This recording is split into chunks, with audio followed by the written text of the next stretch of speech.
Nama saya Benino, absen 5. Devina Nela Danovan, absen 7.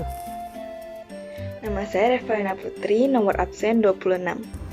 Perkenalkan, nama saya Salsabila Nur Amelia, absen 27. Halo, nama saya Steve Rafael dari kelas 11 IPS 3, nomor absen 30. Nama saya Tobias Natana Parinusa, nomor absen 33. Kami dari kelompok 3 akan menyajikan sebuah video kampanye mengenai sirosis hati.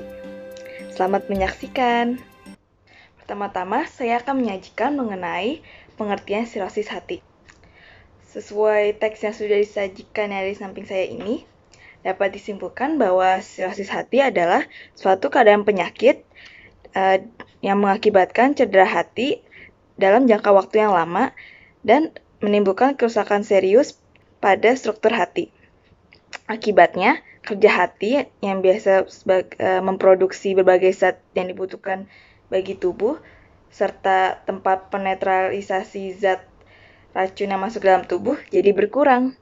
Selanjutnya, kasus sirosis hati. Dikutip dari Alo Dokter, terdapat 3,5% dari seluruh pasien yang dirawat di bangsal penyakit dalam Rumah Sakit Umum Pemerintah Indonesia yang ternyata merupakan pasien dari sirosis hati. Di Indonesia sendiri, kasus sirosis hati yang disebabkan oleh alkohol jarang terjadi, melainkan lebih banyak kasus sirosis hati yang disebabkan akibat infeksi hepatitis B. Penyebab sirosis hati. Sirosis terjadi akibat kerusakan hati jangka panjang yang dapat dipicu oleh beberapa faktor, yaitu sebagai berikut. Pertama, infeksi virus hepatitis kronis, seperti hepatitis B dan terutama hepatitis C.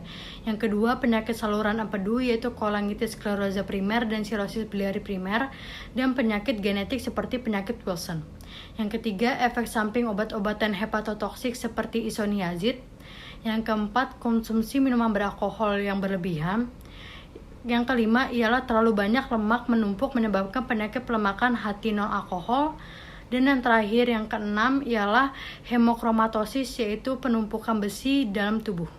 Sekarang saya akan menjelaskan tentang gejala sirosis hati. Pada dasarnya, sirosis hati tidak menimbulkan masalah apapun. Tetapi, jika penyakit ini semakin parah, penderita akan mengalami lemas, mual, muntah, dan juga nafsu makan yang turun.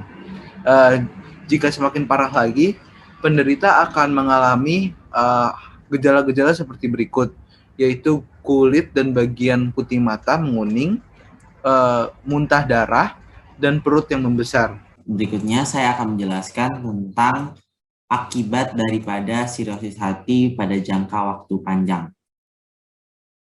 Akibat dari sirosis hati pada jangka waktu yang panjang, yang pertama adalah hipertensi portal. Ini merupakan akibat yang paling sering terjadi pada penderita sirosis hati. Nah, sirosis portal ini adalah kondisi di mana aliran darah melalui hati itu menjadi tersumbat sehingga bisa membuat pembengkakan pada pembuluh darah di daerah kerongkongan, perut, atau bahkan usus. Nah, kemudian akibat berikutnya adalah juga pembengkakan di perut. Nah, pembengkakan di perut ini disebut juga dengan edema.